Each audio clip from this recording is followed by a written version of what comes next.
crois. Oui, je crois. Je veux proclamer, Jésus a vaincu la mort, mon rédempteur vit, mon rédempteur vit, mon rédempteur vit, mon rédempteur vit. Je sais qu'il m'a secouru, son sang a couvert mes fautes, je le crois. Oui, je crois. Il a enlevé ma honte. Je suis guéri en son nom, je le crois. Oui, je crois. Je peux proclamer, Jésus a vaincu la mort, mon rédempteur vit, mon rédempteur vit, mon rédempteur vit, mon rédempteur, je sais qu'il m'a secouru, son sang a couvert mes fautes, je le crois, oui je crois. Il a enlevé ma honte, je suis guéri en son nom, je le crois. Je crois, je veux proclamer, Jésus a vaincu la mort, mon rédempteur vit, mon rédempteur vit, mon rédempteur vit, mon rédempteur vit. Je sais qu'il m'a secouru, son sang a couvert mes fautes, je le crois. Oui, je crois. Il a enlevé ma honte. Je suis guéri en son nom, je le crois. Oui, je crois. Je veux proclamer, Jésus a vaincu la mort, mon rédempteur vit, mon rédempteur vit, mon rédempteur vit, mon rédempteur vit. Tu prends mon fardeau et tu l'emportes, alors je danse sur les sommets, je vois venir ton règne. Mon rédempteur vit, mon rédempteur vit, mon rédempteur vit, mon rédempteur vit. Tu prends mon fardeau et tu l'emportes, alors je danse sur les sommets, je vois venir ton règne. Mon rédempteur vit, mon rédempteur vit, mon rédempteur vit, mon rédempteur vit. Je sais qu'il m'a secouru, son sang a couvert mes fautes, je le crois. Oui, je crois. Il a enlevé ma honte. Je suis guéri en son nom, je le crois. Oui, je crois. Je veux proclamer, Jésus a vaincu la mort, mon rédempteur vit, mon rédempteur vit, mon rédempteur vit, mon rédempteur. Oh, je sais qu'il m'a secouru, son sang a couvert mes fautes, je le crois. Oui, je crois. Il a enlevé ma honte, je suis guéri en son nom, je le crois. Oui, je crois. Je veux proclamer, Jésus t'as vaincu la mort, mon Rédempteur vit. Mon Rédempteur vit. Mon Rédempteur vit. Mon Rédempteur vit. Tu prends mon fardeau et tu l'emportes. Alors je danse sur les sommets, je vois venir ton règne. Mon Rédempteur vit, mon Rédempteur vit, mon Rédempteur vit, mon Rédempteur vit, mon Rédempteur vit, mon Rédempteur vit, mon Rédempteur vit, mon Rédempteur vit.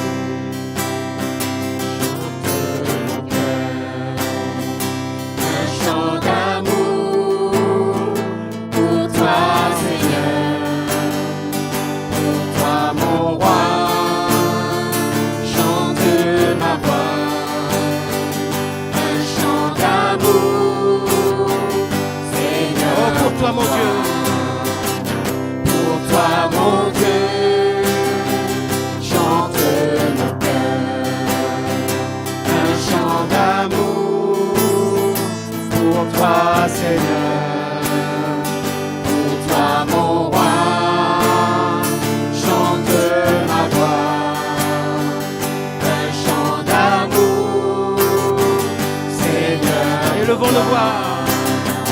J'élève ma voix pour t'acclamer. Je veux chanter en ton honneur. J'ai le bonheur de te louer. J'ouvre mon cœur pour Pour toi, mon Dieu. Pour toi, mon Dieu. Chante mon cœur, un chant d'amour pour toi Seigneur, pour toi mon roi, chante ma voix, un chant d'amour, Seigneur pour toi, j'élève ma voix pour t'acclamer. Chanter en ton honneur, j'ai le bonheur de te louer.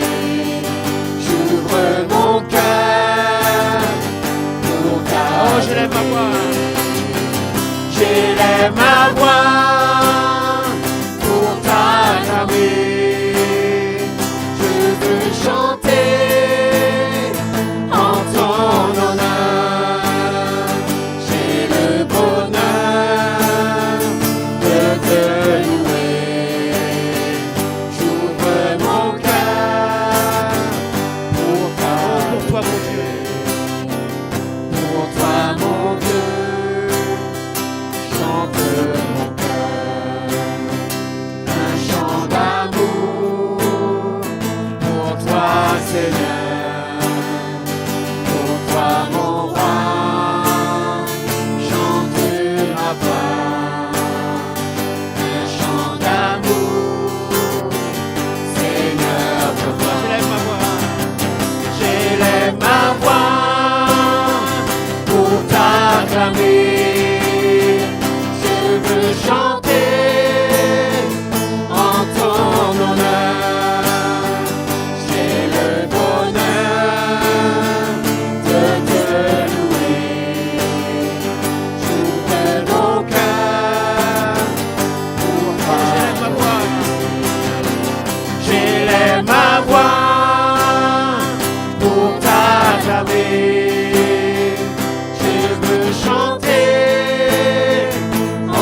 voix, je lève ma voix.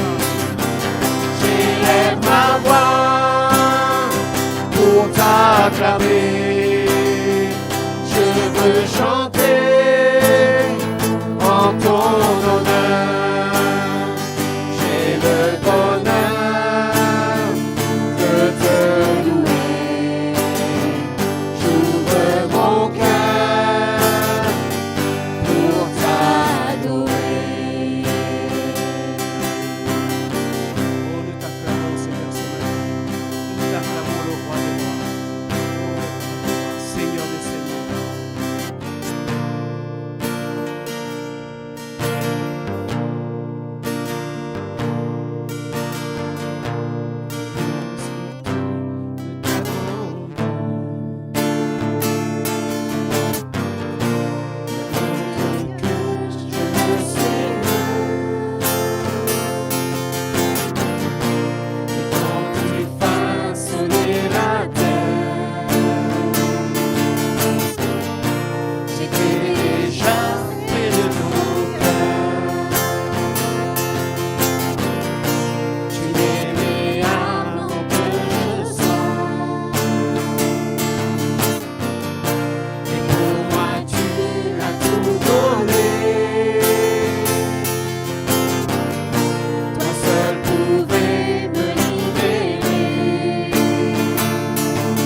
crois en son véritable Jésus.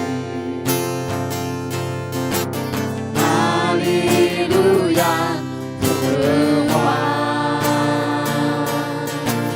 Nos cœurs embrasés, louent son nom. Saint est le Seigneur, Saint est notre Dieu. À lui soit la gloire pour l'éternité. Saint est le Seigneur, Saint est notre Dieu. À lui soit la gloire pour l'éternité. Saint est le Seigneur, Saint est notre Dieu. À lui soit la gloire pour l'éternité. Saint est le Seigneur, Saint est notre Dieu. À lui soit la gloire pour l'éternité.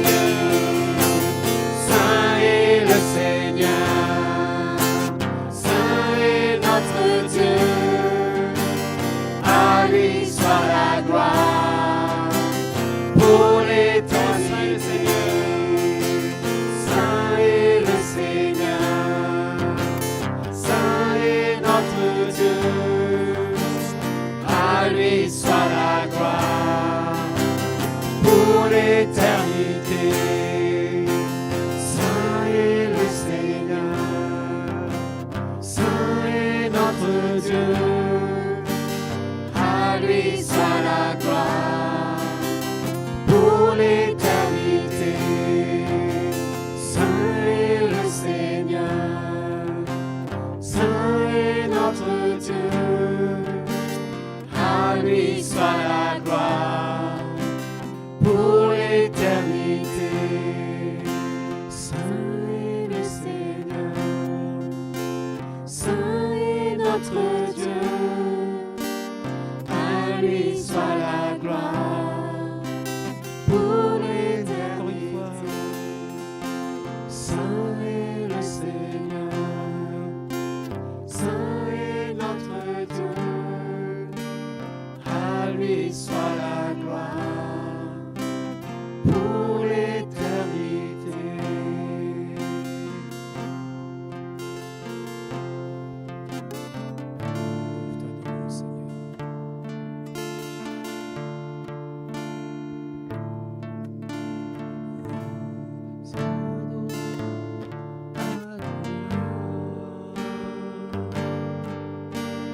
Nous adorons El Shaddai. Nous élevons ton nom. Nous te louons, Seigneur. Nous adorons Adonai. Nous adorons El Shaddai. Nous élevons ton grand nom. Nous te louons, Seigneur. Nous adorons Adonai. Nous adorons El Shaddai. Nous élevons ton grand nom. Nous te louons, Seigneur. Nous adorons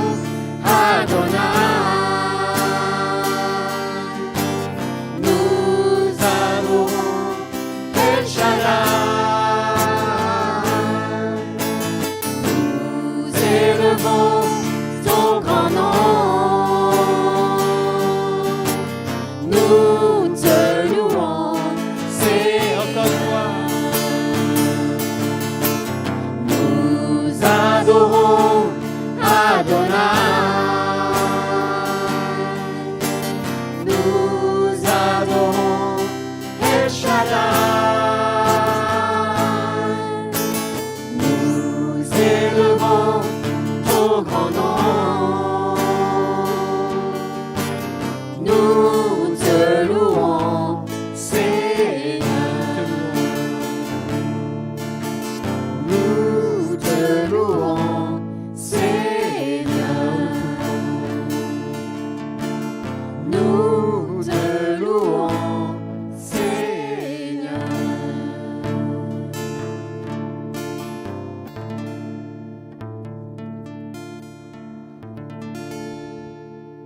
Alléluia, merci Seigneur, nous te louons ce matin. Alléluia, merci, nous pouvons nous asseoir dans la présence de Dieu. Alléluia, merci Seigneur. Gloire à Jésus, merci beaucoup. Gloire à Dieu, gloire à Dieu. Soyez les bienvenus ce matin, je suis contente de vous retrouver avec joie. Je vois de nouvelles personnes, je voudrais vous accueillir. S'il y a des nouvelles personnes, merci de me faire un petit geste. Si vous êtes là pour la première fois, soyez bénis, madame. Il y a d'autres personnes qui sont là pour la première fois. Alléluia.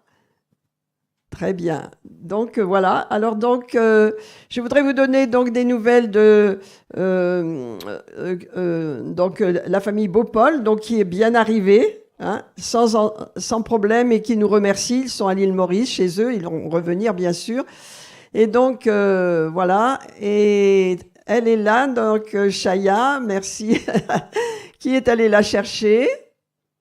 Elle est venue toute seule. Bravo, bravo Chaya. Et donc, également, nous avons eu la joie donc de suivre la naissance d'une petite fille. Boris sa femme Blandine vient de mettre au monde une petite fille, hein, Maïna, je crois, c'est cela. Elle va très bien. Donc, ce qui est merveilleux, vous voyez, quand le Saint-Esprit est là, c'est que, je pensais hier ou avant-hier, elle trouvait que le bébé ne bougeait plus. Donc, elle a été alertée, elle est allée à l'hôpital et effectivement, ils ont accéléré l'accouchement. Mais tout s'est bien passé, c'est une belle petite fille. Donc, on salue toutes ces bonnes nouvelles. Alléluia. Et donc, voilà, pour les nouvelles. En tous les cas, nous allons remercier Dieu pour cette matinée.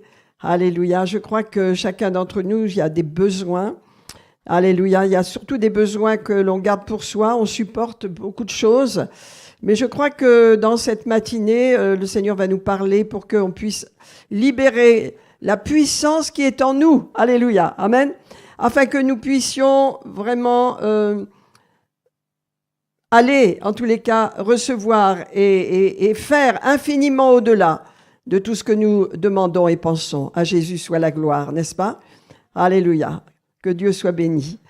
Amen. Seigneur, je te remercie pour ce message, cette parole. Je te prie de conduire les choses pour que ce soit une parole qui nous édifie, qui nous garde, qui nous éclaire et qui nous libère également, Seigneur, en ce mois de mars.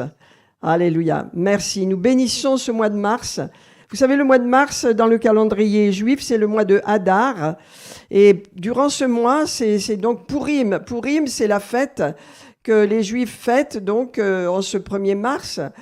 Parce que, en fin de compte, le peuple d'Israël qui était en Perse, le peuple juif qui était en Perse, hein, n'est-ce pas? Eh bien, risquait d'être totalement exterminé par Aman. Vous vous souvenez de l'histoire, hein? Et donc, Mardoché a prévenu Esther, lui a dit, il faut que tu ailles voir le roi, parce que sinon, notre peuple va être détruit. Et si le salut vient pas par toi, eh bien, Dieu va susciter quelqu'un d'autre, mais il faut que tu agisses. Alors, elle a jeûné 3 jours et 3 nuits avec une équipe, et ensuite, elle est entrée vers le roi, et le roi lui a donné la faveur, et elle a mis en place un plan que le Saint-Esprit lui a donné. Et à partir de ce plan, eh bien, Aman a été révélé et Aman a été arrêté, il a été pendu même. Et le peuple d'Israël, le peuple juif qui devait être exterminé, encore une fois, eh bien, a été protégé. Donc les Juifs fêtent Pourim, et donc c'est un mois de délivrance. Amen. Et nous allons fêter Pâques. Alléluia. C'est également un mois de délivrance. Alléluia. Amen. Est-ce que vous vous réjouissez pour cela? La Pâques, le fait de passer de l'autre côté, c'est glorieux. Donc nous préparons pour ce temps de Pâques et nous sommes en communion avec le Seigneur. Et donc ce matin, je veux partager pas mal de choses avec vous. Je vous rappelle donc, pour que nous nous souvenions, nous sommes l'Église, nous sommes le corps de Christ, nous sommes les enfants de Dieu et nous devons connaître les temps dans lesquels nous sommes, n'est-ce pas? Je voulais vous dire quelque chose, n'est-ce pas? Non pas pour que vous regardiez les dossiers horribles, les dossiers Epstein, mais surtout pour que vous compreniez que, en fin de compte, ce dévoilage d'horreur, notamment avec les enfants, les bébés, des choses horribles, et je ne vous invite pas à prendre connaissance de tout ça, mais simplement à savoir que si ce problème est exposé sur le plan mondial, nous pouvons comprendre qu'est-ce que font les élites, nos élites, n'est-ce pas? Les gens qui sont à la tête des nations, des pays, eh bien, il y a une grosse corruption. Et il y a une corruption, pourquoi? Parce que Satan agit dans le monde avec l'impureté. Et il y a on peut dire une destruction qui vient au travers des enfants. Parce que si on détruit les enfants, on détruit leur âme. Quand ils ne sont pas en sacrifice carrément. Alors, tous ces dossiers sont horribles, mais c'est pour nous rappeler, n'est-ce pas, quand on voit cela, et je ne vous conseille pas de mettre les yeux là-dessus, moi je ne veux même pas les mettre, mais je me suis informée, bien sûr, que quand on voit cela, on comprend que le monde est dirigé par Satan, et que Satan est méchant, cruel, odieux, qu'il veut détruire l'âme humaine. Et naturellement, ça se passe avec les bébés qui sont sacrifiés par centaines de milliers dans ces dossiers, centaines dans tous les cas, et les enfants qui sont torturés, exposés à des viols constants, des horreurs. Pourquoi je vous dis ça? Pour que vous compreniez qu'on n'est pas dans un monde, tout le monde il est beau, tout le monde il est gentil. Nous, l'Église, nous devons être revêtus d'autorité, revêtus de force, je vais vous en parler ce matin, parce qu'il y a un combat. Alors vous dites, bon, j'ai pas de combat dans ma vie. Si, vous en avez sûrement, vous le réalisez pas. Parce que l'ennemi s'infiltre, il amène la mort, il amène la destruction, et il le fait insidieusement. C'est pourquoi nous avons besoin de la parole de Dieu, nous avons besoin de la prédication de la parole de Dieu, nous avons besoin de la connaissance de la parole de Dieu, de façon à rester stable dans notre marche avec Christ, n'est-ce pas? Et à fermer les portes que l'ennemi aimerait ouvrir, pour amener, on peut dire, la mort. Parce que ce que j'ai eu dans ces 15 jours-là, c'est vraiment, j'ai vu que l'esprit de mort, n'est-ce pas? Et ça, c'est un processus, l'esprit de mort vient, n'est-ce pas, en tous les cas, pour essayer de détruire quelque chose dans le corps de Christ. Que ce soit la santé, que ce soit les finances, que ce soit les relations. Il cherche des portes ouvertes. Et quand il entre, il amène la mort, c'est-à-dire il détruit. L'ennemi il vient pas pour faire des petits jeux, il vient pour voler, égorger, détruire. C'est un tueur, n'est-ce pas? Et l'esprit de mort est à l'œuvre dans l'Église, dans le corps de Christ, dans ce monde, aujourd'hui plus que jamais, parce qu'il sent que son temps est proche. Et simplement, je voudrais vous avertir d'être éveillés à ces choses, de façon à ne pas vous laisser corrompre. Et il agit au travers des pensées, il agit au travers de nos 5 sens, de ce qu'on voit, de ce qu'on entend, de ce qu'on ressent. Et on peut devenir vulnérable et ouvrir des portes. Amen. Alors, je voudrais qu'on regarde ensemble. On va aller dans le processus et ensuite on va prier les uns pour les autres avant de prendre le repas du Seigneur, que le Seigneur conduise toutes choses. Ce matin, prenez 2 Thessaloniciens. Donc il y a une guerre maintenant qui est lancée. On ne sait pas quelle va être l'issue, mais voilà, c'est pas facile. Donc c'est comme toutes les guerres, hein, c'est terrible. Mais en tous les cas, nous sommes dans un monde qui se bouleverse, qui est en plein bouleversement. Et nous, l'Église, Dieu nous dit, il faut être stable, mais en même temps, il faut être équipé. Équipé. Regardez dans 2 Thessaloniciens chapitre 2. Alléluia, le Seigneur nous avertit. Alors qu'est-ce qui se passe dans cette lettre que l'apôtre Paul envoie à l'église de Thessalonique? C'est une des premières églises dans laquelle il est allé dans son premier voyage missionnaire. Il y a des gens qui ont envoyé des lettres en disant que le jour du Seigneur était déjà venu. Ça veut dire le retour du Seigneur, l'enlèvement, tout ça, c'est déjà fait. Alors ça mettait un grand trouble parmi les croyants. Et donc l'apôtre Paul répond à cela. Et au chapitre 2, verset 1, il dit « En ce qui concerne l'avènement de notre Seigneur Jésus-Christ et notre réunion avec lui ». De quoi parle-t-il? Il parle lorsque nous partirons dans les airs avec Jésus. Amen. C'est quelque chose que l'Église attend depuis 2000 ans. Mais c'est quelque chose que nous savons que nous vivrons. Alléluia, à un moment donné, quand le Seigneur sera prêt. Vous voyez, notre réunion avec lui. Allez, nous vous prions, frères, donc de ne pas vous laisser facilement ébranler. Et vous savez, nous sommes dans un monde avec tellement d'horreur maintenant, tellement de séduction, de tromperie. Hein, enfin bon, je pourrais vous dire tellement de choses que si nous ne sommes pas fixés sur la parole de Dieu et en communion les uns avec les autres dans une église locale où on a la sécurité, la protection, la prière, n'est-ce pas? Eh bien, nous pouvons être séduits, nous pouvons être éloignés de ce que Dieu veut pour nous, n'est-ce pas? Alors, ne vous laissez pas facilement ébranler dans votre sagesse, dans votre bon sens, n'est-ce pas, par quelque inspiration ou quelques paroles, et c'est comme si le jour du Seigneur était déjà là. Alors, il va dire que personne ne vous séduise d'aucune manière. Et vous savez, la séduction, c'est très puissant. C'est pas mon sujet ce matin, mais la séduction, c'est croire dans un mensonge. Mais pour y croire, il faut être attiré, il faut être vraiment entrez dedans, vous voyez que ça vous séduit, ça vous plaît, vous en avez envie, vous le voulez ce mensonge. Hein? Donc c'est séduction, l'esprit qui est derrière la séduction est un démon puissant. Satan est un séducteur. Amen. Et regardez, ne vous laissez pas séduire d'aucune manière. Alléluia. Car il faut premièrement, alors il parle de ce jour qui arrive lorsque nous serons réunis avec le Seigneur. Il faut que l'apostasie soit arrivée premièrement. L'apostasie, c'est lorsque les chrétiens, les croyants, renient leur foi. C'est pas le monde, l'apostasie. Le monde, c'est le monde. Hein. On était du monde avant de venir à Jésus. Donc, c'est pas le monde. L'apostasie, c'est l'Église qui dérape et qui renie sa foi, qui se met à croire dans toutes sortes de choses et qui n'est plus établie sur la puissante parole de Dieu. Amen. Donc, il faut que l'apostasie arrive premièrement et qu'on ait vu paraître l'homme du péché, le fils de la perdition. Alors, on pourrait s'arrêter là, dire, ah bon, donc il va y avoir l'apostasie, on va voir l'antéchrist arriver. Non, non, regardez. Alléluia. L'antéchrist, il dit, qui s'élève, c'est un adversaire de Dieu, c'est l'adversaire de Christ. Il est anti-Christ. Il est contre tout ce que peut faire Christ, donc contre l'Église, bien sûr. Hein.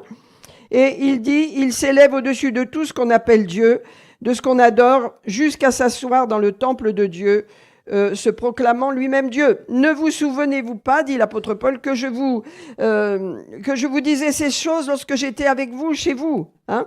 Maintenant, ces choses ne sont pas arrivées. Il dit maintenant, vous savez ce qui le retient. Alléluia. Ce qui retient l'antéchrist, ce qui retient les puissances des ténèbres ce matin. Vous devez le réaliser. Qu'est-ce qui retient l'antéchrist? C'est le Saint-Esprit. Où il est le Saint-Esprit? En vous, alléluia. Ce qui retient la puissance ténébreuse de l'antéchrist sur la terre, c'est l'Église avec le Saint-Esprit. Donc c'est vous personnellement. Et je vais vous parler ce matin, je vais continuer là, de l'importance de votre corps. Alors vous dites, pourquoi votre corps? Ben, vous allez voir, quand vous êtes mort, vous n'êtes plus sur la terre, votre corps est sous la terre, vous êtes parti. Tant que vous êtes sur la terre, votre corps est important parce que vous êtes le temple du Saint-Esprit et c'est au travers de votre corps que vous arrêtez les ténèbres. C'est au travers de votre corps que vous avez autorité. Votre corps a autorité sur la terre et nous allons le voir, mais je continue. Alléluia. Il s'élève au-dessus de tout, voilà. Et maintenant, vous savez ce qui le retient. Alléluia. La puissance de retenir les ténèbres, l'antéchrist avec son plan et tous les antéchrists qu'il y a sur la terre, c'est vous et moi, partout dans le monde où il y a des chrétiens nés de nouveau, qui ont la puissance du Saint-Esprit en eux, comme nous l'avons dit, alléluia, à celui qui peut faire par la puissance qui agit en nous, qui sont nés de nouveau, amen, nés de l'Esprit, alléluia. Et donc cette puissance agit en nous, elle agit dans le monde et il est dit que Dieu peut faire infiniment par cette puissance, au-delà de ce que nous pensons et ce que nous croyons. Amen. Vous savez, c'est tellement important qu'on réalise cela. On va le voir de façon concrète. La puissance qui agit en vous, la puissance qui agit en moi, c'est le fait que je sois né de nouveau et que le Saint-Esprit est venu habiter dans ma vie, en moi. Alléluia. Et que maintenant, dans mon corps, allez, je porte cette onction. Et elle n'est pas faite pour rien. Elle est faite pour libérer l'autorité de Dieu sur la terre. Alléluia. Ce que je lis sur la terre est lié dans le ciel. Ce que je délie sur la terre est délié dans le ciel. Alléluia. Dieu nous a donné tant d'autorité. Maintenant, nous allons voir l'importance de la manifester. Mais continuons. Il est dit, maintenant, vous savez ce qui le retient. Allez, c'est le Saint-Esprit. Amen. Le Saint-Esprit est où sur la terre? Il est en vous. Il n'est pas ailleurs. Il n'est pas dans les bâtiments. Il n'est pas dans quoi que ce soit, ni dans les gouvernements, ni dans la politique. Il est en vous, le Saint-Esprit. La puissance de Dieu, la puissance qui a ressuscité Jésus d'entre les morts est en vous. Alléluia. Donc vous savez ce qui le retient. Alléluia. Amen. Afin qu'il ne paraisse qu'en son temps. Vous voyez, il y a des événements là. Moi, on les comprend pas tous. Mais vous savez, en vérité, c'est fait pour retarder ce que l'ennemi voudrait faire. Parce que l'ennemi, il aimerait avancer le temps. Il aimerait que les choses avancent. Il voudrait détruire avant que le monde soit prêt. Mais il se passe des événements là. Je ne sais pas ce qui va se passer en Iran, c'est impressionnant. Mais en tous les cas, j'ai prié et le Seigneur m'a montré, ça ralentit ce que l'ennemi veut faire. Ça ne veut pas dire que c'est bien, ça ne veut pas dire que une guerre est bien, c'est pas ce que je veux dire, mais en tous les cas, ça crée un chaos qui empêche l'ennemi d'accomplir ce qu'il veut faire et ce qu'il voulait faire. C'est quelque chose, voilà. Donc, vous souvenez-vous ce que je vous disais, maintenant vous savez ce qui le retient, afin qu'il ne paraisse qu'en son temps. Verset 7, car le mystère de l'iniquité agit déjà. Et quand vous lisez, quand vous découvrez les horreurs de cette île maudite où l'on jouait avec les enfants comme on chasse des lapins en les tuant, etc., quand on voit ce qu'ils osaient faire, ces autorités, ces puissances de ce monde, que ce soit dans le monde de la mode, que ce soit dans le monde des arts, que ce soit dans le monde de la musique, dans le monde politique, ces gens allaient là-dedans. Et ils savent ce qui s'est passé. Hein. Il paraît qu'il y avait un hôtel de Baal dans cette île. Donc je vais vous dire, la multitude des horreurs que l'ennemi fait, c'est tout devant nos yeux. On n'a pas besoin d'aller gratter, on le voit. Nous sommes dans les temps de la fin, nous sommes dans des temps où l'ennemi va se déchaîner. Mais il y a quelque chose qui le retient. Vous dites, c'est déjà terrible, oui, mais on le retient. On retient l'ennemi, il ne peut pas faire ce qu'il veut comme il veut. Si nous sommes conscients de ce que nous avons en nous, que nous sommes des chrétiens actifs dans la prière, dans le témoignage, dans la vie chrétienne, parce que nous retenons l'ennemi. Nous l'empêchons de faire des horreurs. Et vous dites, il y en a déjà assez. C'est vrai, mais si on n'était pas là, il y en aurait encore plus. Il faut se dire cela. Hein. Alors regardez, le mystère de l'iniquité agit déjà. Ça veut dire le fait que les gens se tournent vers les mauvaises choses et font le mal. C'est quelque chose de terrible. Tant de mal, tant de souffrance à des innocents, tant de choses horribles. Pourquoi hein. Le mystère de l'iniquité agit déjà. Mais il faut seulement que celui qui le retient encore ait disparu. Celui qui le retient, c'est le Saint-Esprit dans l'Église en vous. Et lorsque nous serons partis, et il parle là de l'enlèvement de l'Église, celui qui le retient est disparu. Alors paraîtra l'homme du péché. Pas avant. Donc tant que vous êtes là, mes frères et sœurs, pourquoi je vous dis ça? Pour réaliser, que vous réalisiez bien que vous avez quelque chose en vous qui retient l'Antéchrist. Vous avez quelque chose en vous qui empêche que le mal soit libéré complètement et que le mystère de l'iniquité agisse complètement. Là où vous êtes, Dieu nous a placés là. Merci pour toutes les églises de Dieu qui sont partout dans le monde et dans cette ville et dans le pays. Merci Seigneur parce que ensemble nous arrêtons la progression de l'Antéchrist et de son œuvre et de son esprit qui est un esprit de mort, qui est un esprit de cruauté et de destruction qu'on n'a aucune idée si on n'était pas là et à quel point on le retient. Alléluia. Donc, vous voyez, le mystère de l'iniquité agit déjà, mais il faut seulement que celui qui le retient encore ait disparu. Alors paraîtra l'impie, que le Seigneur, à son deuxième retour, détruira. N'est-ce pas? Vous le lirez, le verset 8. Alors voilà. Donc tout cela, vous savez, qui est-ce qui retient l'Antéchrist? C'est vous dans votre corps. C'est vous dans votre corps. On va regarder dans Jean 10, le corps. Alors souvent on dit, voilà, on est esprit, c'est vrai, notre esprit est parfait, on est né de nouveau. On a un esprit neuf, un esprit nouveau. On est en relation avec Dieu. On a la puissance de Dieu. Amen. On a une âme et on habite dans un corps. Mais ce corps est très, très important. On va regarder quelques points dans Jean 10, parce que le Seigneur fait une déclaration là, extraordinaire. Voilà, en vérité. Hein. Jean 10, le verset 1, il dit « En vérité, je vous le dis ». Vous savez, quand le Seigneur dit 2 fois « je vous le ». En vérité, ça veut dire c'est très important. C'est la vérité multipliée par 2. C'est très important. En vérité, je vous le dis. Celui qui n'entre pas par la porte dans la bergerie, eh bien, mais qui y entre par ailleurs, est un voleur et un brigand. Mais celui qui entre par la porte est le berger des brebis. Amen. De quelle porte s'agit-il, mes chers amis? Il s'agit de la porte de la naissance. Vous entrez sur la terre par la naissance. Celui qui entre par cette porte, c'est Jésus. Il a dû naître sur la terre en tant qu'homme. Il ne pouvait pas venir en tant que Dieu pour restaurer, racheter l'humanité. Celui qui entre par la porte sur la terre, en naissant sur cette terre, c'est lui le berger des brebis. Jésus a dû passer par ce chemin. Jésus a dû accepter de vivre et de naître dans le sein de Marie. Il a été conçu par le Saint-Esprit et ensuite, il a dû grandir, il a dû apprendre et il a été comme tous les enfants. Alors que son sang était parfait, lui, il a dû apprendre le processus du corps qui grandit, de l'âme qui se développe, qui apprend et il a été soumis comme nous à ce qu'on est sur la terre. Alléluia. Donc celui qui entre par la porte est le berger des brebis. La porte, c'est la terre et la porte, c'est naître sur la terre. Tous les êtres humains qui naissent sur la terre ont une autorité. Tous les êtres humains, parce qu'ils sont nés sur la terre, ils ont une autorité. Et cette autorité est en eux, dans leur corps, parce qu'ils sont vivants. Pourquoi l'ennemi libère des esprits de mort, et même des esprits de mort prématurés, pour rendre les gens malades, pour rendre les gens estropiés, infirmes? Parce qu'il veut détruire les corps, parce qu'il sait que s'il détruit un corps, la mort va venir et ces gens vont partir. Il s'en fiche qu'ils partent au ciel ou ailleurs. Ce qu'il veut, c'est les enlever de la terre.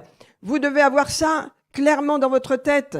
Parce que lorsque l'ennemi attaque, quelquefois avec la maladie, avec toutes sortes de symptômes, vous devez reconnaître que derrière, il y a un esprit de mort qu'il faut lier et chasser au nom de Jésus. Et parce que sur la terre, nous avons autorité, parce que notre corps est sur la terre, parce que nous sommes vivants. Amen. Donc c'est notre corps, l'autorité vient de l'esprit, mais dans notre corps, vous avez autorité. Si vous n'aviez pas de corps, vous seriez soit au ciel, soit sous la terre, soit en enfer. Mais votre corps est une clé puissante et votre corps a de l'autorité. Et le diable attaque les corps avec cet esprit de mort, avec cet esprit d'infirmité, de maladie, de toutes sortes de maux et même toutes sortes de situations pour détruire. Eh bien, il utilise les corps. Amen. Il est en guerre contre nous. Il ne peut pas toucher notre esprit. Notre esprit est né de nouveau et parfait, n'est-ce pas? Mais il attaque la pensée, il attaque les corps. Mais surtout les corps parce qu'il veut tuer. Il veut tuer. Et lorsqu'il tue, il dit, un de moins qui va détruire mon royaume. Allez hop, l'Église doit être avertie de ce qui se passe. Amen. Elle doit être prête pour combattre. Elle doit être prête pour connaître l'importance de son corps physique sur la terre. Parce que si Dieu nous a donné un corps et si Jésus a dû prendre un corps physique, c'est que c'est une clé. C'est les lois de Dieu qui sont établies là, n'est-ce pas? Nous avons un corps et nous devons en prendre soin. Parce que notre corps est précieux pour Dieu et sur la terre, il a besoin de nous en tant que corps pour marcher, des jambes qui vont à l'église, qui vont témoigner, qui bougent dans mon corps. Et on ne peut pas dire, voilà, moi je ne suis pas qu'un esprit. Vous savez, il y a des déséquilibres avec les choses spirituelles. Nous sommes un esprit, nous avons une âme et nous vivons dans un corps.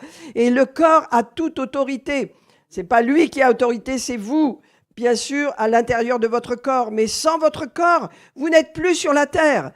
Il y en a un qui est venu sans passer par le processus, c'est Satan. Son autorité était puissante sur la terre, mais il n'a pas pris le processus de prendre un corps parce qu'il ne connaissait pas ce mystère. Seul Dieu le connaissait. C'est pourquoi Jésus est venu. Satan n'a pas compris comment il ne pouvait pas le détruire.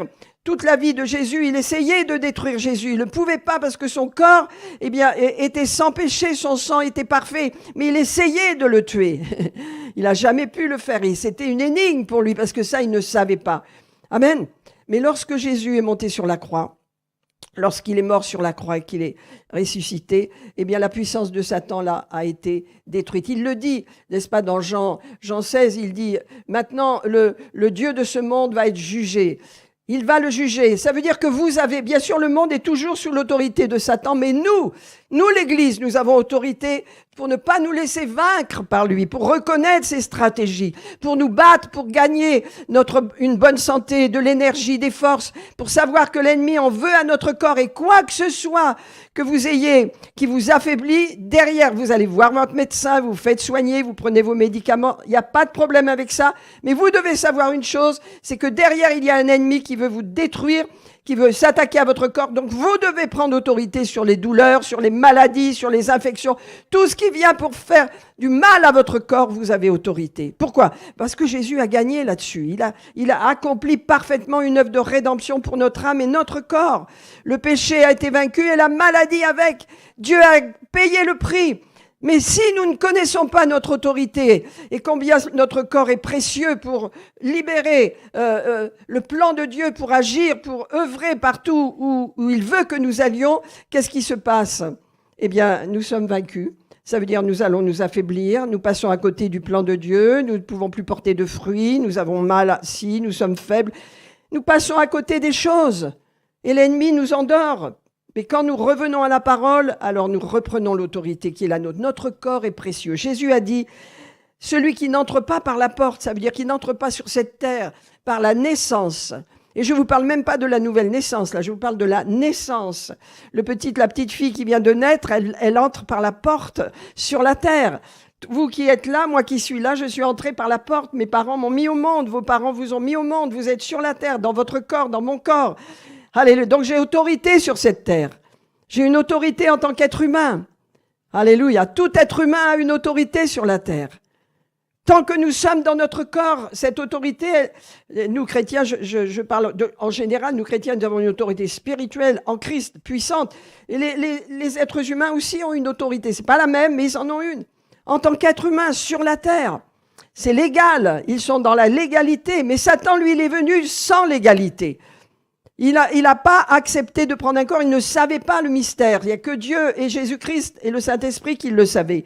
Alors Jésus dit, voilà, celui qui n'entre pas par la porte dans la bergerie, mais qui y monte par ailleurs, est un voleur et un brigand. Satan veut voler les âmes. Alors pour voler une âme, il veut détruire les corps, n'est-ce pas? Quand il détruit les corps, eh ben les gens quittent la terre. Ça peut être trop tôt, n'est-ce pas? Ou des accidents, des tragédies, tout ce qui se passe dans le monde, les terroristes et toutes ces choses, c'est fait pour voler les âmes. Il ne vient que pour voler, n'est-ce pas? Et il est un voleur et un brigand. Il est hors loi, hein, hors la loi totale. Vous comprenez? Les lois de Dieu sont parfaites. Il est dit que Dieu tient toutes choses par sa parole puissante. L'univers tient par la parole de Dieu. Émerveillons-nous devant la puissance de Dieu. Rendons-lui gloire pour la puissance de sa parole qui a formé le monde. Tout tourne parfaitement. C'est extraordinaire, n'est-ce pas? Mais l'autre, Satan, il est entré de façon clandestine. Et donc, c'est pourquoi Jésus dit, voilà, il est entré comme ça. Celui qui entre par la porte, c'est le berger des brebis. Jésus, c'est pourquoi il a dû prendre un corps humain pour nous racheter. Il ne pouvait pas nous racheter en tant que Dieu, vous le savez. Il est entré par la porte. Et il dit, le portier lui ouvre. Et les brebis entendent sa voix. Alléluia. Il les appelle par son nom et il appelle celles qui lui appartiennent. Il les conduit dehors.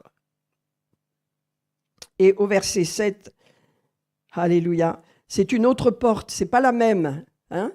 Vous avez la porte d'entrée sur la terre par la naissance, n'est-ce pas? Voici la deuxième porte, c'est la porte d'entrée dans le royaume de Dieu. Alléluia, à travers Jésus, il n'y a pas d'autre porte. Jésus va dire, verset 7, Jésus leur dit encore, en vérité, je vous le dis, je suis la porte des brebis. Celui qui entre par moi, il dit, tous ceux qui sont venus avant moi étaient des voleurs et des brigands, mais les brebis ne les ont pas écoutés. Je suis la porte. Si quelqu'un entre par moi, il sera sauvé. C'est la porte de la nouvelle naissance, mes amis. Il n'y a pas d'autre porte pour être sauvé. Vous êtes passé par là, et si vous n'êtes pas encore passé par là, on va prier tout à l'heure pour que vous entriez dans cette porte. C'est la porte de l'éternité, c'est la porte de la vie éternelle. Vous avez acquis la première porte, vous êtes là, vivant devant mes yeux, tous, en bonne santé. Alléluia, tout au moins je le crois. Mais la deuxième porte, elle nous ouvre l'éternité. Et Jésus, regardez ce qu'il dit. En vérité, je vous le dis, je suis la porte des brebis. Avant moi, c'était des voleurs et des brigands, Je suis la porte. Si quelqu'un entre par moi, ça veut dire tout le monde a droit à entrer. Il n'y a plus de t'es comme ci, t'es pas comme ça. Non, non, tu entres, tu viens, qui que tu sois, où que tu sois, quoi que tu aies fait, tu peux entrer par cette porte parce qu'elle est ouverte pour toi. Hein? C'est pas extraordinaire. Si quelqu'un entre par là, tout le monde peut y entrer. Amen. Tout le monde est appelé à y entrer. Eh bien, il sera sauvé. Il sera sauvé. Dès que tu passes cette porte, tu reçois la vie éternelle. Le salut entre dans ta vie. Tu es changé. Ton esprit est changé. N'est-ce pas? Et c'est ça. La vie éternelle est en toi. Tu marches dans l'éternité aujourd'hui même. Alléluia. Dans ton esprit. Il sera sauvé parce que tu es passé par la porte du salut que Jésus est venu t'offrir. Entre la première porte que Jésus nous parle et la deuxième, il n'est pas encore passé par la croix. Mais c'est parce qu'il va passer par la croix que vous pourrez entrer, que nous pouvons entrer par la porte. Vous êtes d'accord? Il fallait qu'il aille à la croix, il fallait qu'il accomplisse la rédemption totale de l'humanité. Il fallait qu'il prenne sur lui nos péchés, sur lui nos maladies, parce que le péché, la maladie, le salut et la guérison, ça marche ensemble. On ne peut pas les séparer, n'est-ce pas? Et regardez ce qu'il dit, je suis la porte. Si quelqu'un entre par moi, il sera sauvé. Il entrera, donc la nouvelle naissance, mais il sortira. Ça veut dire qu'il aura un champ d'action extraordinaire. N'est-ce pas? Le fait de sortir veut dire qu'il y a une grande liberté là qui arrive. Quand vous êtes chrétien, vous entrez dans une vie de liberté avec Jésus. Il entrera et il sortira et il trouvera des pâturages. Naturellement, une brebis a besoin de se nourrir. Naturellement, nous avons besoin de nous nourrir aussi. N'est-ce pas? Et c'est pourquoi Dieu dit, tu vas sortir, mais je vais te donner des pâturages.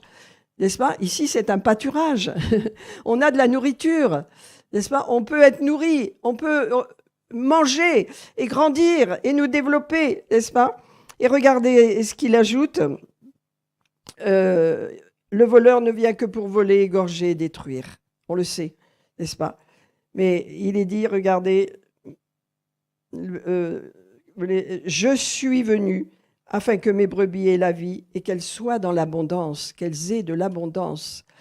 Voilà la vie que Jésus est venu nous donner à l'intérieur de nous. C'est une vie puissante, c'est une vie abondante, c'est une vie, mais en même temps, c'est une vie qui est attaquée. Il y a des attaques contre cette vie abondante. Il y a des attaques pour qu'on ne vive pas la vie abondante. L'ennemi est contre cette vie abondante. Il vient pour vous empêcher de vivre une vie heureuse. Il vient vous mettre des problèmes dans les situations, créer des problèmes dans les couples, créer des problèmes avec les enfants, créer des problèmes dans les finances, créer des problèmes dans la santé. Et dans le monde entier, il y a des problèmes partout, n'est-ce pas? Parce que l'ennemi, c'est sa nature. Mais le Seigneur nous dit, alléluia, moi je viens pour vous donner la vie abondante. Alors comment faire maintenant? Comment faire pour régler ce problème? À savoir que l'esprit de Satan, l'esprit mauvais, nous le retenons.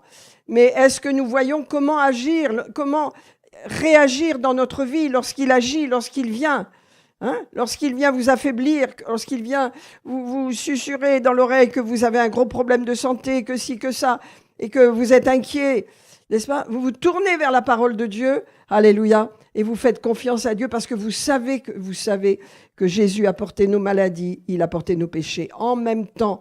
Et que ces deux-là, la guérison, le salut, ça marche ensemble. C'est à nous, ça nous appartient. Regardez Éphésiens 6. Allez, est-ce que je me fais comprendre ce matin?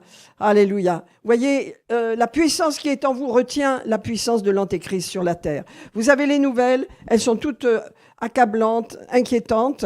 Mais dites-vous bien que si vous n'étiez pas là, si nous n'étions pas là, eh bien ce serait pire. Ce serait quelque chose de pire. Parce que l'Église est sur la terre aujourd'hui et l'Église est partout dans le monde et elle n'est pas faible. Hein? Il y a une puissante Église en Iran. Vous vous souvenez combien on a eu des nouvelles que c'était une des églises qui se multipliait le plus. Et il y a eu 30 000 morts de gens, monsieur et madame, tout simple, des gens dans la rue qui ont été tués. C'est énorme, c'est une ville entière. Donc, ils payent un prix terrible, ces gens-là, n'est-ce pas? Mais il y a une église qui est née là-bas, qui est puissante. Et elle est partout dans le monde. Elle est en Chine, elle est en Russie, elle est en Inde. L'église est partout dans le monde aujourd'hui, n'est-ce pas? Donc, elle retient l'Antéchrist. Elle retient le mal. Et l'ennemi, vous voyez, il voudrait accélérer les choses. Il sait que, il voudrait que la bombe atomique soit là, il voudrait pouvoir détruire Israël. L'ennemi veut avancer l'horloge de Dieu, mais Dieu est là. Alors, je ne veux pas dire que cette guerre, je ne sais pas comment ça va tourner, mais en tous les cas, cette guerre, elle arrête certaines choses. Elle empêche que les choses s'aggravent au niveau de ce que l'ennemi veut faire, n'est-ce pas? Donc, voilà. Alors, regardez Éphésiens 6. Oui, Éphésiens. Alléluia. Merci Seigneur. Seigneur, tu nous as donné un corps, et ce corps est puissant parce qu'il contient le temple du Saint-Esprit à l'intérieur de nous, et ce corps est un temple. C'est pourquoi le Seigneur nous dit de ne pas vivre dans le péché, de ne pas faire n'importe quoi avec notre corps, parce que notre corps est le temple du Saint-Esprit.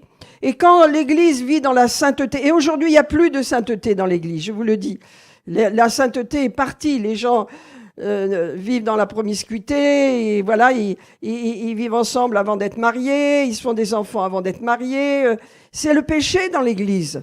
Je le regrette, je le dénonce d'une certaine façon, mais ça me gêne pas après d'aider les gens. Mais n'empêche que l'Église doit avoir de la pureté, doit avoir de la grâce, doit marcher dans la sainteté avec son corps, parce que notre corps est le temple du Saint-Esprit. Et lorsque nous vivons avec Dieu, il y a une puissance dans la sainteté, n'est-ce pas? Il y a une puissance. Mais alors regardez Éphésiens 6 ce matin. Éphésiens 6, il est dit... Revêtez-vous, verset 11, de toutes les armes de Dieu. Pourquoi je vous parle de ça? Parce que c'est la culture qui fait que les gens vivent ensemble, ne se marient pas, etc. C'est la culture du monde. Mais dans l'Église, on se dit, non pas pour se sentir accusé, mais on se dit, il y a une autre culture, c'est l'Église, c'est la parole de Dieu. Donc Seigneur, aide-moi à marcher comme tu veux. C'est le Saint-Esprit qui crée les choses. C'est le Saint-Esprit qui confirme dans nos cœurs ce que nous devons faire. C'est le Saint-Esprit et la parole qui nous éclairent. Il y a toutes sortes de jeunes ici qui n'ont pas l'âge encore de fréquenter, mais que Dieu les garde dans la sainteté, qu'ils n'aillent pas se jeter dans l'impureté comme font tous les copains, mais qu'ils restent saints. Parce que Dieu a un plan glorieux pour eux. Et lorsque vous passez par le chemin de l'impureté, ça vous marque toujours. Ça ne s'enlève pas de votre imagination. Ça reste, ça vous poursuit. C'est des mauvaises choses. Alors que Dieu garde tous ces jeunes et les protège de ce monde impur autour d'eux. Qu'ils sachent dire non. Je suis chrétien. Non, je renonce. Non, je ne fais pas comme toi. Non, je n'irai pas regarder ce porno. Vous savez que vous regardez une fois le porno, l'esprit impur vient en vous, vous suscite des images horribles. Ne regardez pas, ne mettez jamais vos yeux là-dessus. Bref, on continue. Nous n'avons pas... Alors, regardez le verset 12. Il faut se revêtir. Revêtez-vous de toutes les armes de Dieu, n'est-ce pas? Ça, c'est pas les armes des ténèbres, c'est les armes de Dieu. Afin de pouvoir tenir ferme dans le mauvais jour. C'est pas tous les jours le mauvais jour, mais quand le mauvais jour arrive et que vous êtes revêtus, alléluia, l'ennemi ne pourra pas faire ce qu'il veut, il ne pourra pas libérer la mort, il ne pourra pas amener la destruction dans votre famille, il ne pourra pas amener la destruction dans vos affaires, ni dans votre santé, parce que vous êtes équipés, vous êtes revêtus et vous avez une autorité dans votre corps, vous êtes là. Et vous dites, toi, tu n'as pas le droit légal, alors tu ne me touches pas, tu ne touches pas à ma famille, je te l'interdis au nom de Jésus. Amen. L'autorité, ça s'exprime avec des paroles. Ça s'exprime avec des paroles. Revêtez-vous. Donc, vous voyez, la Bible nous dit de nous habiller d'un vêtement spirituel, de nous habiller. Nous sommes revêtus. Amen. Parce que quand vous êtes revêtus, l'ennemi le voit. Il le sait. Vous êtes revêtus, je suis revêtu de toutes les armes de Dieu pour tenir ferme dans le mauvais jour. Et on nous dit les ruses de l'ennemi, parce qu'il est rusé. Vous pensez bien qu'il ne va pas arriver avec des gros sabots pour vous montrer le mal qu'il veut vous faire. Il vient subtilement. C'est pour ça que nous devons être alertes. Moi, je vous dis, dans ces temps dans lesquels nous sommes, l'Église doit être alerte pour reconnaître lorsqu'il y a des attaques qui viennent, des problèmes de santé, des problèmes de toutes sortes. Non seulement il faut bien les traiter, merci Seigneur pour les médecins, merci Seigneur pour l'extraordinaire service médical que nous avons en France, mais en même temps, on doit savoir qui est derrière. Et ça ne suffit pas d'être soigné, il faut aussi arrêter les plans de l'ennemi, arrêter les problèmes héréditaires, arrêter toutes les situations que l'ennemi veut susciter à un moment donné dans notre saison de vie. Parce qu'il ne fait pas tout n'importe comment d'un coup. Il y a des saisons et il envoie des armes en chaque saison, n'est-ce pas? Vous me suivez? Alors, car nous n'avons pas à lutter contre la chair et le sang, mais contre les dominations, contre les autorités, contre les princes de ce monde de ténèbres et contre les esprits méchants dans les lieux célestes. Mes amis, un chrétien a des ennemis. Un croyant qui marche avec le Saint-Esprit a des ennemis. Alors, vous ne les discernez pas parce que peut-être vous marchez à votre façon, je ne sais pas, mais quand vous marchez avec Dieu, par la puissance du Saint-Esprit, avec les yeux ouverts sur la parole, vous aurez des ennemis. Et ils sont là. On nous les présente, il y a 4 catégories d'ennemis et ils sont contre vous. Qu'est-ce qu'ils veulent vous faire? Ils veulent vous faire lâcher Christ. Et s'ils n'y arrivent pas, eh ben, ils veulent vous détourner, vous séduire, vous ralentir, vous faire toutes sortes de choses pour que vous n'ayez pas accès à la puissance de Dieu, pour que vous ne sachiez pas qui vous êtes vraiment et quelle est votre autorité. Et surtout, il veut attaquer votre corps. Lorsque votre corps est attaqué, le but de l'ennemi, c'est de vous rendre inactif. Vous vous asseyez, vous souffrez, vous êtes malade et vous n'avez pas de puissance. Et là, il vous déconnecte. Il vous déconnecte. C'est pourquoi notre corps est puissant, notre corps est fort. Nous devons prendre soin de notre corps. Il est dit de le protéger, même de toutes ces choses indignes, n'est-ce pas, qui peuvent venir dans ce monde impur, de façon à ce que notre corps reste pur, protégé, qu'il n'y ait pas de porte ouverte. L'impudicité, n'est-ce pas, c'est dangereux pour le corps. Tous les péchés qu'on peut faire, on les fait hors du corps, mais le péché d'impudicité, c'est dans le corps. Ça veut dire que ça donne des portes ouvertes. Ça ne veut pas dire que cette porte ouverte, elle va se manifester d'un coup, mais elle se manifestera à un moment donné. Et le problème va se multiplier. Donc, on doit être averti que nous n'avons pas à lutter contre les gens, mais contre les ennemis déclarés que l'apôtre Paul nous montre, qui sont les dominations, les autorités, les princes de ce monde de ténèbres et les esprits méchants. C'est pourquoi il est dit, prenez toutes les armes de Dieu. Et ça, vous savez, vous équipez de la rédemption. Vous équipez de ce que Jésus a fait pour vous. C'est ça votre équipement, c'est ça mon équipement. Je suis habillé avec ce que Jésus a fait pour moi à la croix de Golgotha, n'est-ce pas? J'ai la ceinture de la vérité, j'aime la vérité, elle est là la vérité. Alléluia, c'est une ceinture pour moi, elle me tient droite, n'est-ce pas? Alléluia. Et j'ai également la cuirasse de la justice. Je suis la justice de Dieu, pas par ma propre justice, mais la justice de Dieu. Et pour moi, Jésus a libéré sa justice en me faisant grâce. Alléluia. Alors ça, c'est important pour chaussures, le zèle. Et je prie que cela revienne au milieu de nous, le zèle. Alléluia. À vos pieds, le zèle que donne l'évangile de paix. Alléluia. Ça veut dire je vais et je partage la parole de Dieu. Amen. Allez, je me promenais avec mon chien hier au bord de l'Allier et je vois un groupe de personnes qui me... Il y avait 2-3 personnes de couleur, de belles personnes, avec leurs femmes, en fin de compte. Ils passent vers moi, donc je les regarde à peine parce que je m'occupais de mon chien. Et puis après, ils se retournent, ils s'arrêtent, ils disent « Pasteur Monique, c'est Billot !»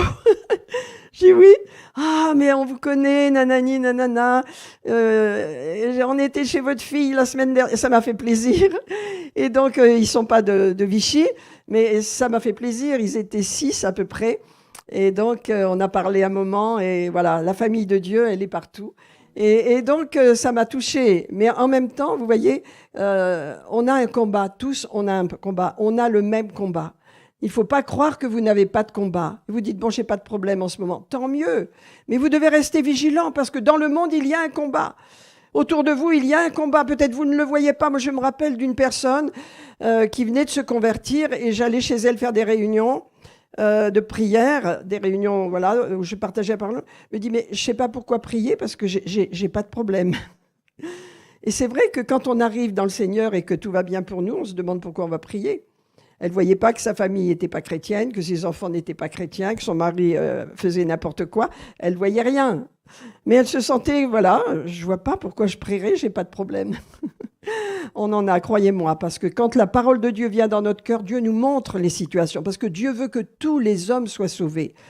On ne peut pas être heureux quand on a un membre de la famille qui n'est pas sauvé. On ne peut pas être heureux quand on a des parents, des grands-parents ou des frères et sœurs qui ne sont pas en Christ. On ne peut pas être heureux. On doit se battre jusqu'à ce qu'ils viennent, n'est-ce pas ? Et que le Seigneur nous montre sa stratégie. Rappelez-vous d'Esther, elle a eu une stratégie. Elle n'a pas abordé Aman d'un coup et directement. Le Seigneur lui a dit, offre un dîner, un festin au roi et à Aman. Invite-les. Puis ensuite, réinvite-les le lendemain. Et puis le 3e jour, tu vas déclarer ce que tu as à dire. Et elle a réussi. Elle a sauvé un peuple.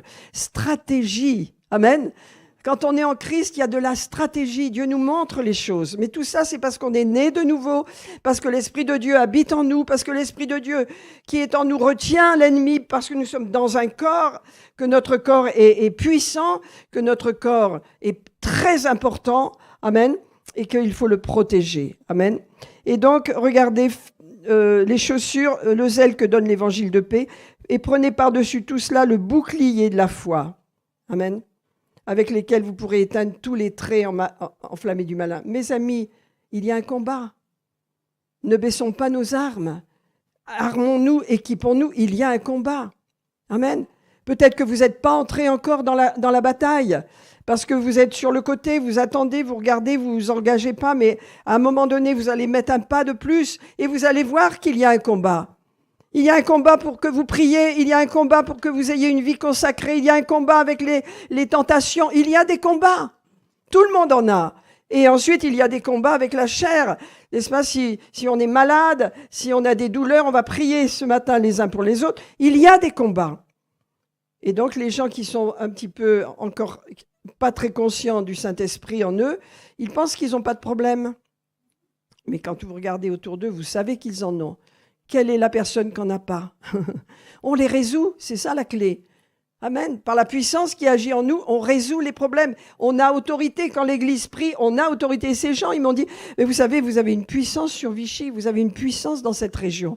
Ils m'ont encouragé, je leur demandais rien, mais c'est des paroles qui vous encouragent. Mais oui, on prie, on a une puissance pour prier. Et quand on prie, bien, le Seigneur répond et les démons le savent. Et ils sont retenus, ils ne font pas ce qu'ils veulent dans cette ville. Est-ce que vous le croyez? Je vais terminer par quelque chose encore. Alléluia. Là où vous êtes, on parle de Vichy, mais il y a notre frère Pierre qui, lui, est dans le Puy-de-Dôme, et d'autres qui sont à Clermont, etc. Là où ils sont, il y a la lumière de Dieu. Jésus a dit, vous êtes le sel de la terre. Amen. Vous retenez l'antéchrist parce que le sel, il purifie, il empêche la destruction, vous savez, comment on dit, l'impureté, quoi. Le sel, il empêche que les aliments se détériorent. Il y a un mot exact. Hein. Comment? Oui, se détruisent, quoi, deviennent impurs. Donc le sel, voilà, c'est ce que nous sommes sur la terre. Vous êtes le sel de la terre, Jésus l'a dit.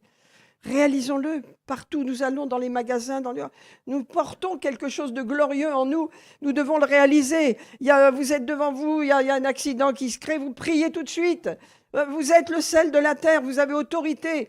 Il y a un accident devant moi, j'ai dit, mais Seigneur, protège ces gens, qu'ils vivent et qu'ils te connaissent. C'est des paroles de vie, vous ne savez pas ce qui s'est passé, mais vous savez que votre parole, elle a été créatrice. Partout où vous allez, n'importe quoi. Moi, je me rappelle une fois, je roulais vite, d'ailleurs. Il y a une voiture de sport qui me double, parce que je roulais très très vite à cette époque. Il n'y avait pas d'interdiction. Elle me double et en me doublant, je ne sais pas ce qu'elle fait, elle part. Elle part et c'était une voiture de sport, hein, c'est des voitures fragiles. Elle part en vrille. Oh Seigneur, au secours, pose ta main sur cet homme, protège-le. Il sort de là, je m'arrête aussi. Comment ça? Alors sa voiture était bousillée, mais lui, il n'avait rien. Hein, et je me rappellerai toujours de sa voiture qui est passée, qui a presque volé tellement il allait vite. À l'époque, on y allait parce qu'il n'y avait pas d'interdiction de vitesse. Mais Dieu l'a gardé simplement parce que j'ai dit ça. Et vous pourriez peut-être vous rappeler combien de fois, Bernard aussi, combien de fois. Il faut être actif, vous voyez. Il y a quelque chose qui se passe, vous agissez. Autour de vous, on est là pour le monde, on est là pour le sel, on est là pour purifier autour de nous.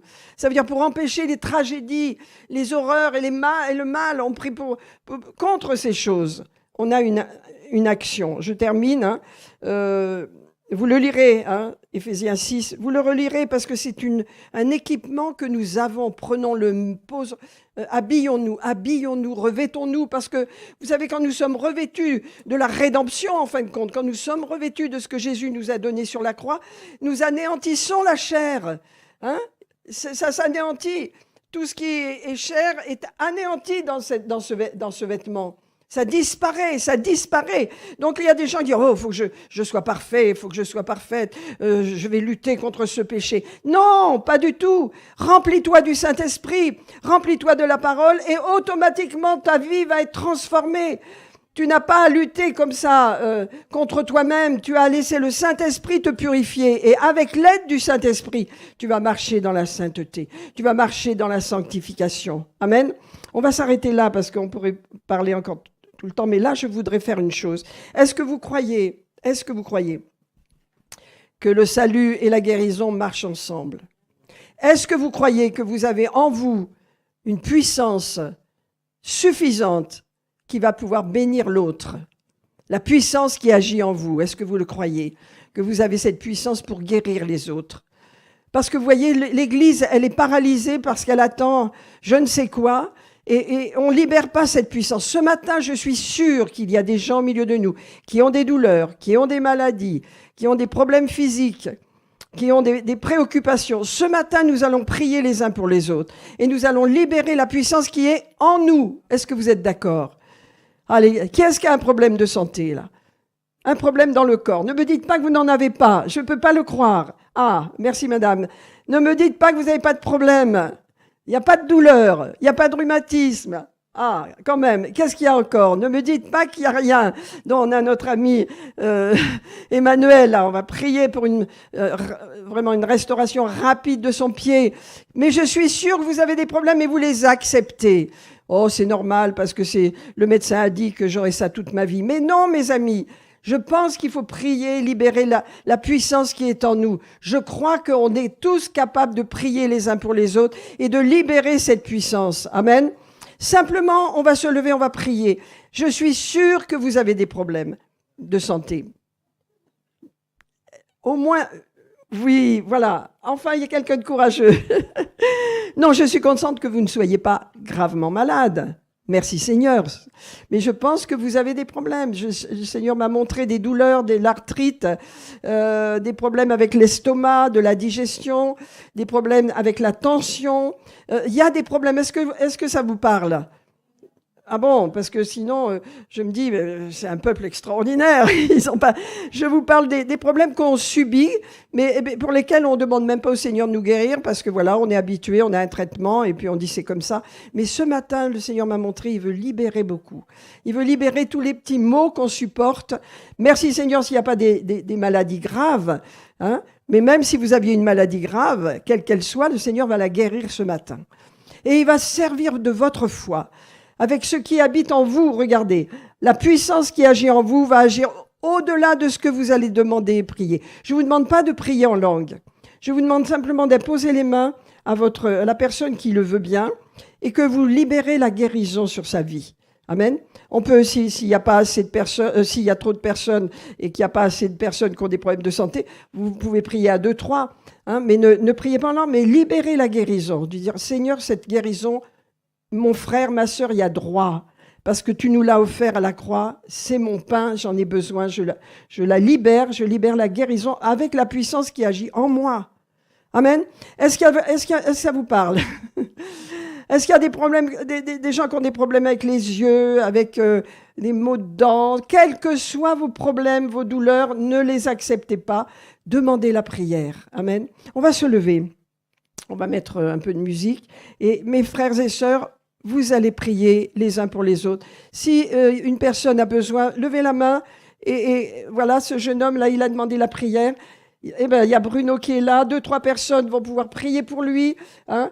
Et simplement, vous libérez la prière, vous libérez la guérison, vous priez abondamment, quel que soit, vous demandez son problème, où il a mal, et vous agissez. Qui est-ce qui a besoin de la prière encore? Alléluia. Amen, amen. Alléluia. Prions les uns pour les autres. Prions les uns pour les autres. Imposons les mains. Oui, oui, oui, oui. Imposez les mains. Demandez les yeux. Que les yeux s'ouvrent. Priez avec autorité. Alléluia. Amen, amen. Priez pour cette dame-là. Hein? Vous avez un problème de santé. Qui est-ce qui a besoin? Comment? Non, je ne dis pas vraiment.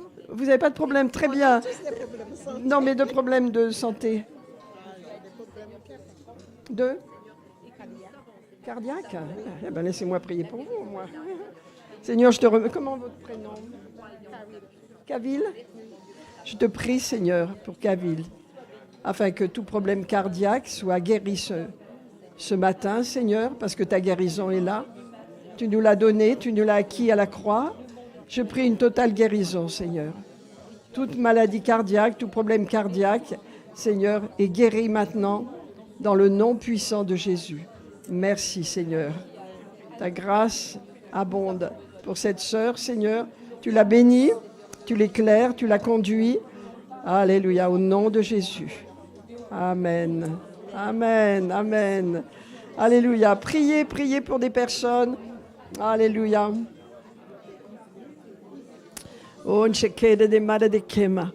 Merci Seigneur, merci Seigneur. T'as pas besoin qu'on prie pour toi? Et c'est bon, le papa a prié. Ah ben non, non, non. Il a mal où? Il a... Moi, j'ai des petites douleurs, un peu de croissance au dos.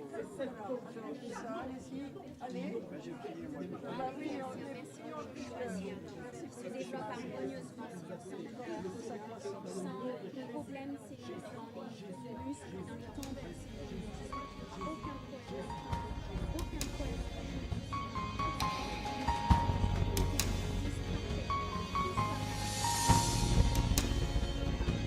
Alléluia. Ce monsieur, il n'a pas de problème là. Il a peur. Il se dit, oh là là, qu'est-ce qui va m'arriver? Ça va? Alléluia. Merci. Vous avez prié pour Chaya? Oui. Tout le monde a prié pour toi, Chaya? Alors, priez pour Chaya, mes amis. Allez-y, allez-y. Entourez-la. Elle a besoin qu'on prie pour elle. Allez. Alléluia. Gloire à Dieu, gloire à Dieu. Alléluia. Merci, Seigneur. Merci. Alléluia. Gloire à Jésus. Merci pour l'onction, Seigneur. Merci pour l'onction de guérison qui est puissante. Alléluia. Merci, Père. Ta main puissante agit, Père. Merci, Seigneur. Merci de toucher le cœur de cet homme, Seigneur. Alléluia. Vous savez, Jésus guérissait les malades. Il ne s'occupait pas qu'ils soient sauvés ou pas sauvés. Hein. Il ne s'occupait pas du salut. Il s'occupait de la guérison. Et le reste, ça suivait. Alléluia. Merci, Seigneur. Merci, Père. Alléluia. Amen. Il faut donner votre cœur à Jésus. Vous avez donné votre cœur à Jésus?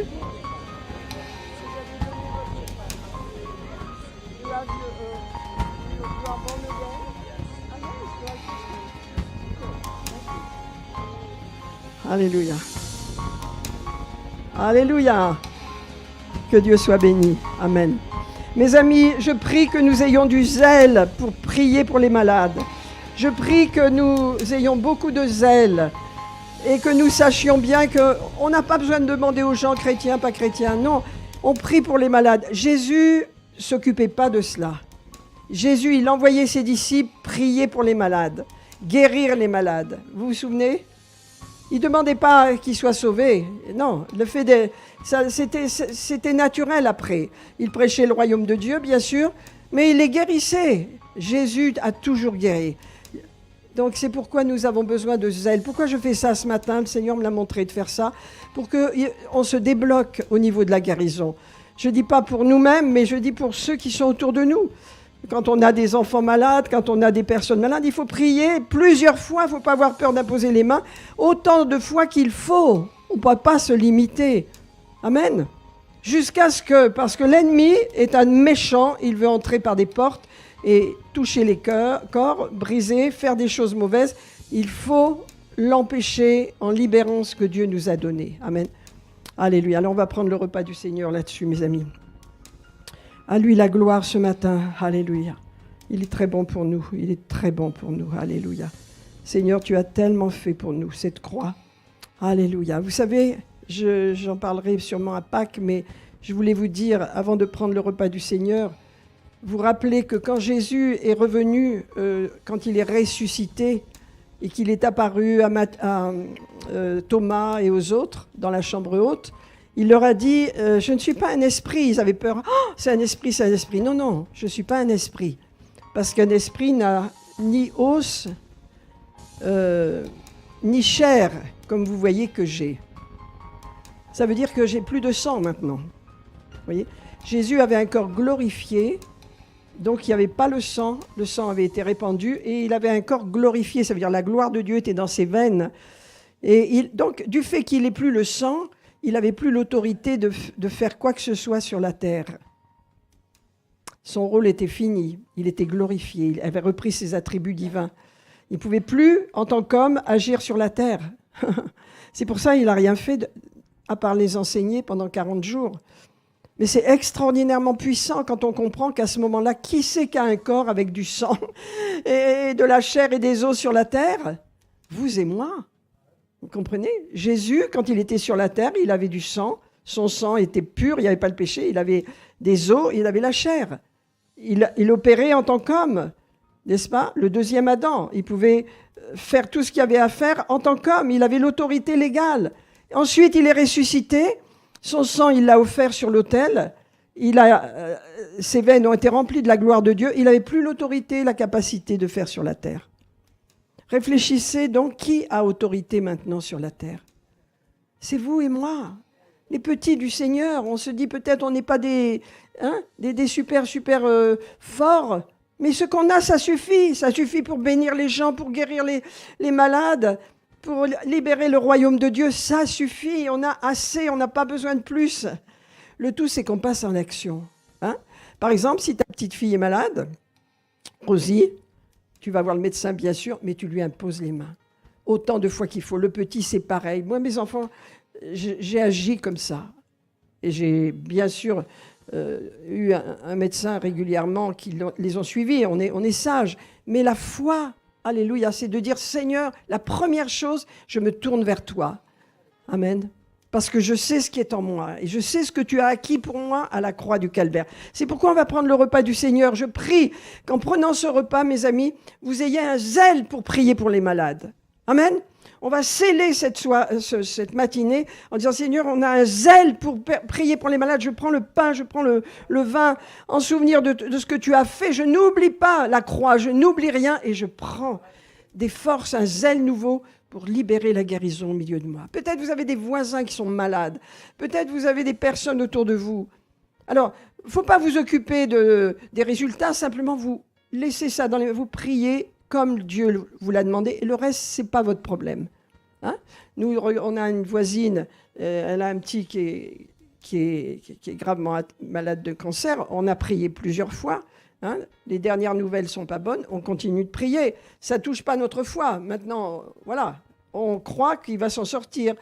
Mais le reste, ce n'est pas notre problème. Mais ça ne m'empêche pas de prier, quel que soit le résultat. Et vous ne devez pas être arrêté parce que vous voyez que les résultats ne sont pas ce que vous pensez. Il faut bien commencer. Plus on commence, plus on avance, plus notre foi grandit, plus on a des miracles dans notre vie, plus on voit les guérisons se manifester. Amen. Alors peut-être Bernard, si tu peux bénir le pain et le vin, puis on va le prendre dans la foi, en disant, vas-y. Alléluia, merci Seigneur. Éternel, notre Dieu, c'est un privilège de nous approcher devant toi, Seigneur, devant cette table, Seigneur, parce que c'est vrai, notre Dieu, tu as dépouillé les dominations qui triomphaient d'elles par la croix, Seigneur, notre Dieu. Et nous nous réjouissons, Seigneur, de nous approcher, Seigneur, et de prendre ce pain et ce vin, Seigneur, qui représentent ton corps et qui représentent la purification de nos péchés, Seigneur, et que nous puissions vivre en toi, Seigneur, tous les jours de notre vie, et que nous déclarions que nous sommes vainqueurs et plus que vainqueurs dans le nom puissant de Jésus-Christ. Alléluia. Amen. Alléluia. Eh bien, prenons le pain et le vin. On va passer vers vous pour la distribution. C'est plus facile Que Dieu soit béni, que Dieu soit béni. Amen. Votre corps est précieux. Alléluia. Vous êtes précieux sur la terre pour remplir une mission. Amen. Autour de vous. Alléluia.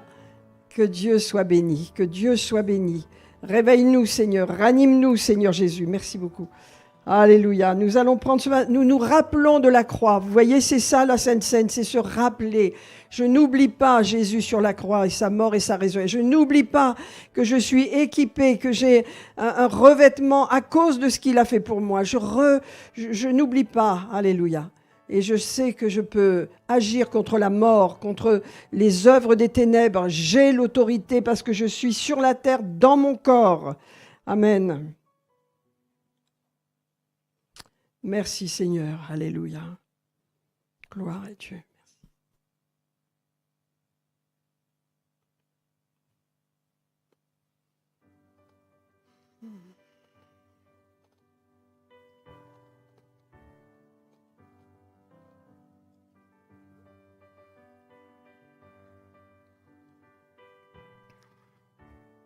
Merci Jésus, merci ton sang précieux. Alléluia, on n'oublie rien de ce que tu as fait Seigneur, on n'oublie rien, on se rappelle. On n'oublie rien, alléluia. On garde précieusement notre souvenir, est intact Seigneur, grâce à ce que tu as fait il y a 2000 ans pour nous. Merci Jésus, on se rappelle. Vous savez, la Sainte Seine, c'est rappelez-vous de ce que j'ai fait, rappelez-vous, n'oubliez pas. Voilà, merci Seigneur, gloire à Dieu. Son amour pour moi, son amour pour moi, je suis racheté.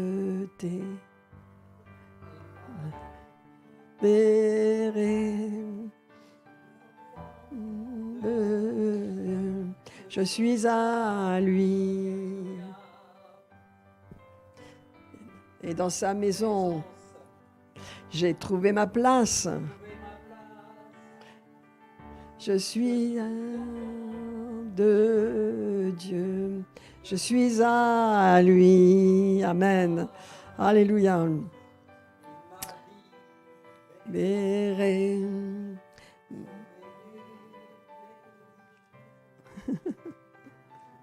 Alléluia.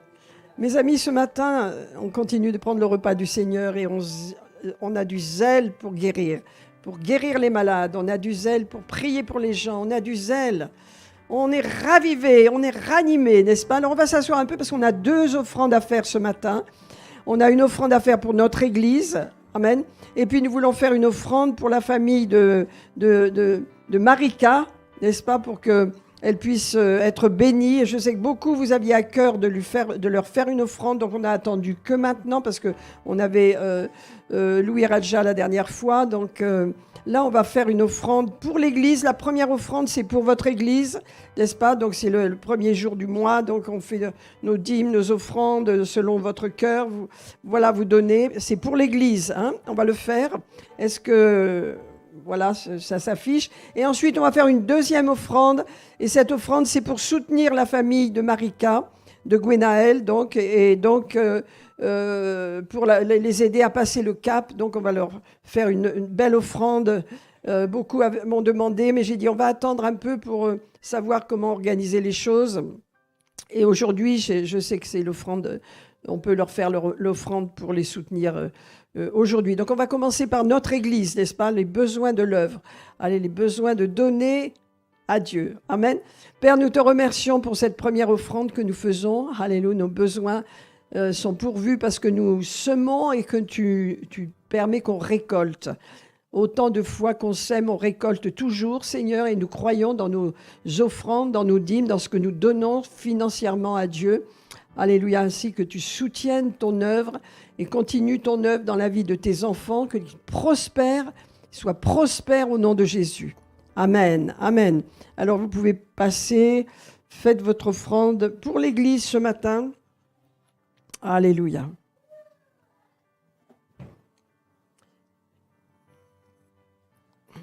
Voilà, et puis peut-être Tessa, tu vas venir, tu feras la deuxième offrande et puis tu donnes les annonces. Donc, alléluia. mon offrande. Ah, tu feras la deuxième. D'accord. Donc, terminez tranquillement votre offrande. Vous pouvez également la faire sur notre site internet pour tous ceux qui nous suivent. Donc sur www.revive-cendre-chrétien.fr dans la rubrique dons. Et vous pouvez le faire en toute sécurité, donc par carte bancaire.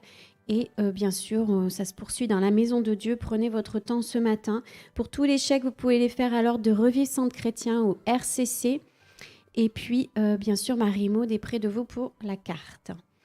Donc cette semaine, donc le mois de mars commence, ça y est, c'est parti. Et donc c'est un mois spécial et nous allons commencer par le jeûne et la prière.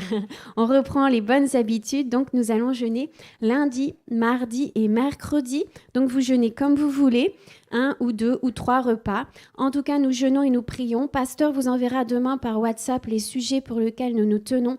Mais déjà, nous avons des sujets, notamment notre famille, les personnes qui ne sont pas encore à Christ. Et ça, c'est important de les tenir dans la prière. Et nous nous retrouverons ici mercredi dans la maison de Dieu à 19h30. Nous jeûnerons et nous prions tous ensemble pour terminer ce jeûne. Donc, mettons ces 3 jours à part. Et donc, faites-le vraiment sérieusement. C'est très important que l'Église jeûne et prie. Vous savez, d'autres font d'autres choses, mais nous, on doit jeûner et prier dans ce temps, dans ce mois de mars. C'est un mois aussi d'élection. N'oubliez pas, donc c'est très, très important de prier pour la France également. Et on se retrouve mercredi. Nous avons pour l'évangélisation et le soleil qui repart les 4 sourires. N'oubliez pas de prendre des munitions en sortant sur votre gauche tout de suite. Il y a ces tracts avec donc les 4 raisons de sourire à l'intérieur. Et c'est un bon message. Il y a la prière aussi du salut à la fin et toute notre église. Tout est inscrit dans ce petit document. Donc partez.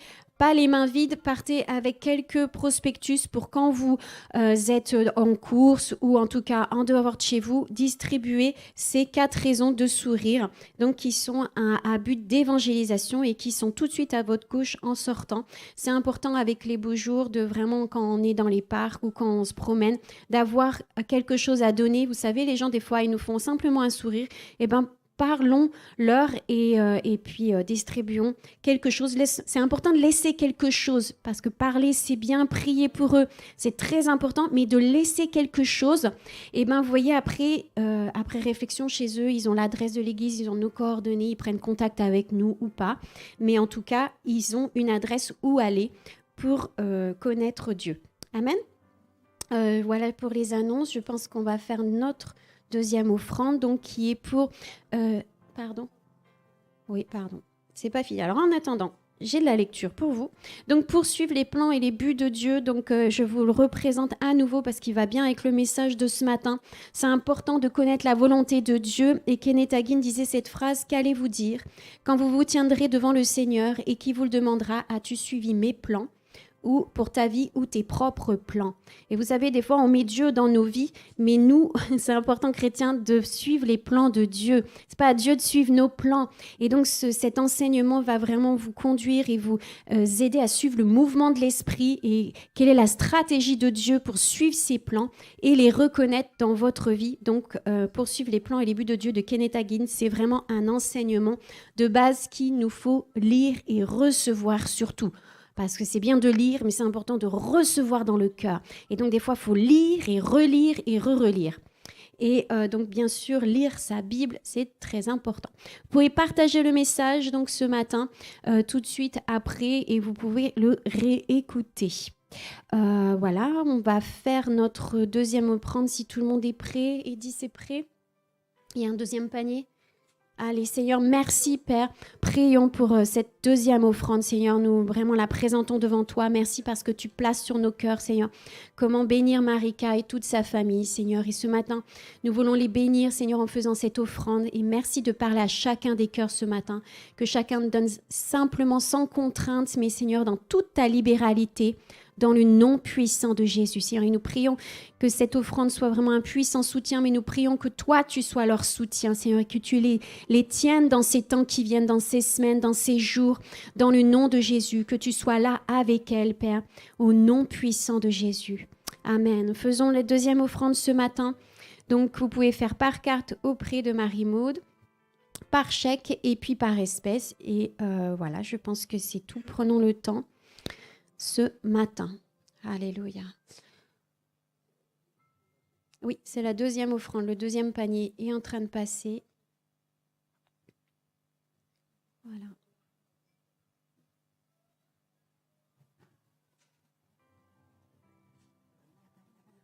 J'ai tout acheté, mais... On fera plus tard. Voilà. Alléluia. Merci Seigneur pour ces offrandes. Allez, nous allons comptabiliser et puis leur remettre un chèque. Qu'elle soit bénie. Seigneur, nous bénissons ton nom. On va se séparer. Est-ce qu'il y a quelqu'un qui voudrait donner sa vie à Jésus ce matin? S'il y a quelqu'un qui se dit, moi je ne suis pas chrétienne vraiment. Non, tout le monde est là. Tout le monde est dans le Seigneur. Merci Seigneur. Amen. Alors on va terminer par la bénédiction, n'est-ce pas? Alléluia.